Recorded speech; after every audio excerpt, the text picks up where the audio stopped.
네, 안녕하세요. 박혜준 변호사입니다. 제가 이 첫 촬영이 너무도 어색하고 불편해서 사실 지금 시선 처리도 제대로 안 되고 여러모로 좀 보시기 불편하실까봐 좀 걱정이 돼요. 근데 어설픈 영상이더라도 일단 시작을 하고 차츰 발전하는 영상을 보여드리는 것도 나쁘진 않을 것 같아서 일단은 이렇게 시작을 했습니다. 바로 본론으로 들어갈게요. 오늘 제가 다룰 내용은 양육권 대립이 굉장히 첨예했던 사건이에요. 여러분, 부부싸움을 하다가 어느 일방이 그냥 좀 진정을 시키고자, 그리고 좀 환기 좀 시키고자 잠깐 자리를 피할 수도 있잖아요. 잠깐 산책을 나갈 수도 있고, 뭐 담배 피러 갔다 오는 배우자들도 많을 거예요. 근데 그 틈을 타서 비밀번호가 바뀌어져 버리고 다시는 그 길로 내 집에 들어가지 못하게 돼버린다면 어떨 것 같으세요? 정말 너무도 당혹스러울 것 같지 않으세요? 저희에게 이제 오셨던 의뢰인분은 아내였고, 심지어 어린 두 아이들이 있는 분이셨어요. 근데 남편하고 부부싸움을 하다가 남편이 막 흥분을 해서 날뛰면서 아이들 막 울고 있는데 애들을 붙잡고 너 나가라, 아내한테 나가라고 뭐 난리를 쳐서 이분이 좀 너무 이제 흥분을 한 상태니까 남편이 자극하지 않으려고 자리를 피하셨어요. 정말 잠깐 나왔다가 들어갈 생각이었기 때문에 슬리퍼 바람으로 나오셨고 지갑도 안 갖고 나오고 뭐 아무것도 안 챙겨 갖고 나오신 거예요. 핸드폰 하나만 들고 나오셨는데 한 시간도 안 돼서 집에 들어가려고 보니까 비밀번호가 바뀌어 있고 몇 시간을 그 앞에서 문 열어달라고 뭐 사정을 하고 두들기고 뭐 그래도 문이 열리지 않았어요. 결국 친정으로 가셨다가 다음날 아침 일찍부터 또 다시 와서 문을 열어달라고 몇 날 며칠 그렇게 남편을 설득하려고 하고 사정하고 그랬지만 심지어 경찰도 대동을 했었지만 결국에는 끝까지 집에 들어가지 못하셨고 그 사이 아이들이 어떻게 지내고 있는지도 알 수 없는 그런 상황이었기 때문에 매일같이 집 근처에 가셔가지고 베란다에 뭐 아이들 빨래가 널려 있으면 애들이 여기서 지내고 있구나 라고 생각하고 오시고 그 정도의 상황이었어요. 그렇게 한 3, 4주 정도 버티시다가 지금 나는 이제 쫓겨난 거고 이혼 소송을 해야 되는구나 라는 거를 생각을 하셔서 소송을 제기하시게 된 거였습니다. 가장 급한 거는 아이들을 만나는 일이겠죠. 근데 이런 경우에 이제 판결을 받기까지는 사실 소송 기간이 굉장히 길어요. 뭐 기본 1년 6개월 정도를 보셔야 된다고 말씀을 드리는데 판결 날 때까지를 기다릴 수는 없잖아요. 그래서 소송 중이더라도 임시로 나에게 그러한 법적 권리를 재판부에서 인정해 달라라는 의미로 사전처분 신청이라는 걸 하게 되는데 사전처분 신청에는 뭐 유아인도 사전처분이 있을 수도 있고 면접교섭 사전처분, 양육비 사전처분, 뭐 접근금지 사전처분 이런 것들이 있어요. 근데 실무적으로 사실상 인용이 되는 거는 면접교섭과 양육비 정도입니다. 그래서 유아인도나 뭐 접근금지나 이런 사전처분은 조금 받아들여지기가 힘들고요. 특히 유아인도는 더더욱 정부가 현재의 상황을 변경하는 것에는 좀 보수적이다 보니까 그냥 현재의 상태를 유지하되 대신 아이들을 만나게 해주겠다 이런 의미로 면접교섭 그 결정을 내려줍니다. 저희도 이 사건에서도 역시 신속하게 유아인도 사전처분 신청을 했지만 그거는 받아들여지지 않았고 면접교섭을 통해서 아이들을 만나시게 됐던 그런 사건이에요. 그래서 이분이 집에서 쫓겨난 날로부터 면접교섭 사전처분 결정을 받아서 아이들을 만나기까지 6개월이 걸렸어요. 사전처분 결정은 사실상 그러니까 재판이 한 번 열린 다음에 결정을 하는 경우가 일반적이기 때문에 소장을 빨리 접수하더라도 요즘에는 소장 접수하고 나서 한 3, 4개월은 기본적으로 기다려야지 첫 번째 기일이 잡히거든요. 그러다 보니 이래저래 뭐 그 이후에 결정을 받고 하다 보니 6개월 만에 아이들을 만나시게 된 거죠. 그 6개월 동안 정말 그 남편이란 놈은 단 한 번의 연락도 없었고요. 아이들 어떻게 지내는지 뭐 알려만 달라, 사진만 보여달라라고 해도 단 한 장의 사진도 보내주지 않았습니다. 거의 반년 가까운 시간 동안 의뢰인분은 아이들이 어떻게 지내는지 전혀 보지도 듣지도 못한 채 그렇게 애태우면서 사셨어요.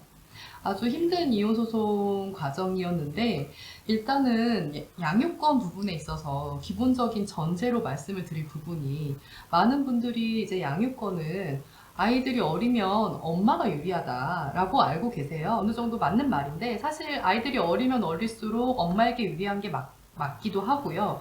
근데 또 그것과 거의 이제 쌍벽을 이루는 대전제가 재판부는 현재의 양육 환경을 그리고 장기적으로 고착화된 양육 환경을 잘 바꿔주려고 하지 않아요.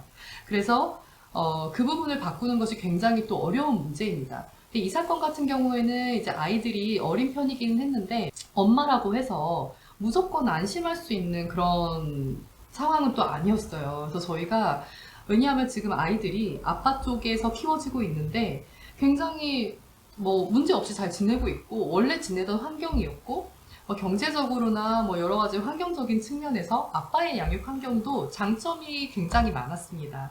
그렇다 보니 이게 소송 기간이 길어질수록 아빠의 양육 환경에서 있게 되는 날이 하루하루 더 늘어가고 그만큼 더 고착화되는 거겠죠. 근데 사실 재판부 입장에서는 이렇게 오랜 시간 아빠와 뭐 그 조부모 이렇게 다 합심해서 아이들을 이렇게 잘 키우고 있는데 뭐 꼭 양육자를 변경을 해줘야 될 이유가 있을까라는 고민을 할 수도 있는 상황이었던 거예요. 그래서 저희가 양육권에 올인을 한다라는 그런 마음을 강력하게 어필하기 위해서 심지어 배수의 진으로 재산분할 청구도 포기를 했던 사건이에요.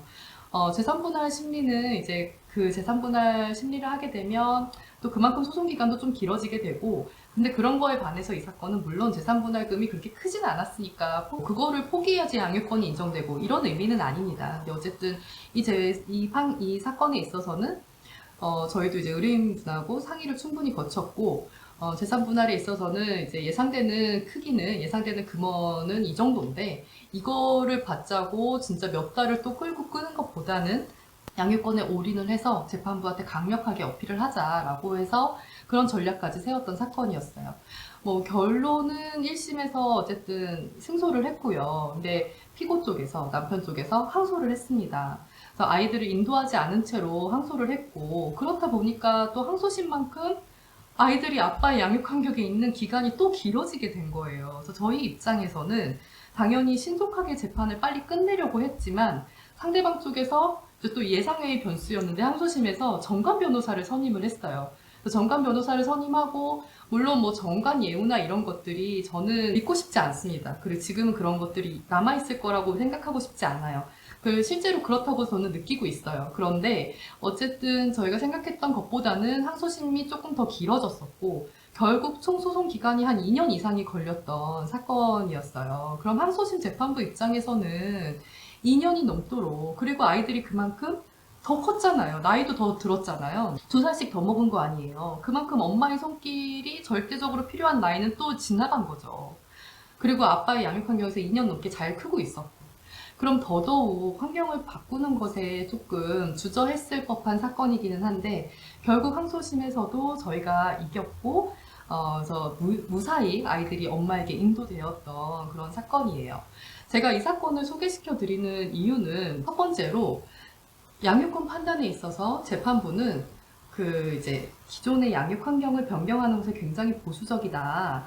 그럼에도 불구하고 이 사건은 양육 환경을 변경을 해줬다는 점에서 시사점이 있다라는 걸 말씀을 드리고 싶었고요. 엄마가 양육자 지정에 있어서 좀 유리하긴 하지만 뭐 아이의 연령이나 양육 환경이나 그런 여러 가지 것들을 자녀의 복리를 중점을 두고 판단을 해야 되는 거기 때문에 절대적으로 엄마니까 유리하다라고 안심할 수 있는 사건은 많지 않아요. 이 사건 같은 경우는 전혀 예측하지 못한 상황에서 이혼 소송이라는 것을 생각하지도 못하고 전혀 무방비 상태에서 갑자기 이렇게 쫓겨난 이후로 소송을 진행하시게 된 거고 심지어 아이들과 생리별까지 하셨던 거잖아요. 너무도 고통스러운 상황이고 대부분 사람들은 정말 극도의 스트레스를 받으면서 엄청 불안정한 생활을 하셨을 거예요. 진짜 실제로 많은 분들이 변호사들한테도 막 뭐라고 하시고 힘들어 하시고 그런 게 이혼 소송인데 이분은 정말 너무도 의연하게 물론 속은 정말 괴로우셨겠죠. 지옥이 따로 없었겠죠. 그렇지만 정말 건강하게 멘탈 관리를 하시면서 소송이 장기전이 되면 그만큼 나는 그러면 내가 아이들을 데리고 와서 내가 당당하게 물론 남편으로부터 양육비를 당연히 받아야 되지만 꼭 그것에만 의존하지 않고 내가 자립해서 애들을 키울 수 있을 정도의 경제활동을 시작하겠다라고 굉장히 전향적으로 건설적인 방향으로 각오를 다지시고는 실제로 소송기간 동안 취업도 하셨고요. 취업에 도움이 되는 자격증도 따시고요. 그렇게 멘탈 관리를 건강하게 하셨던 분이어서 사실 저도 좀 깊은 감명을 받았고 많은 분들에게 귀감이 될 만한 그런 의뢰인분이 아니셨나 생각이 듭니다. 그래서 마지막으로 좀 이렇게 주의를 드리고 싶은 말씀은 아까 처음에 말씀드렸던 저는 이 사건이 애초에 이 의뢰인분이 그 집에서 쫓겨나고 다시는 그 집에 들어가지 못했던 이 상황이 발생하지 말았어야 한다고 생각하거든요. 이거 혹시 보시고, 그러면 싸우다가 배우자가 잠깐 나간 사이에 내가 비번 바꿔놓고 못 들어오게 하면, 뭐, 이혼에 있어서 내가 좀 유리한 지위를 선점하게 되지 않을까라는 생각으로 따라하지 마세요. 이거는 사실 좀 오래전 사건이고요. 최근에 경찰은 가정폭력에 대한 대응 매뉴얼이 점점 강화되고 있어서 만약에 이런 상황이 발생했다라고 하면 경찰들이 출동을 해가지고 가짜의 진술을 듣고 상황을 판단해서 정리를 해줄 거예요. 그리고 남편이 뭐 이 사건처럼 그렇게 뭐 끝까지 거부하고 뭐 흥분해서 막 감정적으로 격하게 나오면 오히려 남편을 분리조치시킬 법한 정도의 상황이기 때문에 이런 방법 따라 하시면은 지금은 안 통합니다. 제가 사실 이혼 소송에 있어서 뭐 위자료며 이혼 사유, 재산 분할, 뭐 양육 이런 부분들이 여러 쟁점이 있는데 양육에 관한 거를 첫 번째 주제로 삼은 이유는 이제 어른들의 선택과 어른들의 의사결정에 의해서 아이들의 의사와는 상관없이 부모님이 이혼하시게 되는 상황에 처하게 된 거잖아요. 근데 그만큼 그 양육에 있어서 양육 부분이 굉장히 중요한데 사실 재판을 하다 보면 이런 부분이 좀 간과되고 좀 기계적으로 주장하고 기계적으로 판단받는 경우가 상당히 좀 많아서 그런 부분에 대해서 항상 좀 안타까움을 갖고 있었어요. 다음 영상에서 양육권에 관해서 또 필요한 어떤 도움이 될 만한 그리고 알려드리고 싶은 그런 정보들을 갖고 다시 찾아뵙도록 할 거고요. 오늘 영상은 여기까지 하도록 하겠습니다. 시청해주셔서 감사합니다.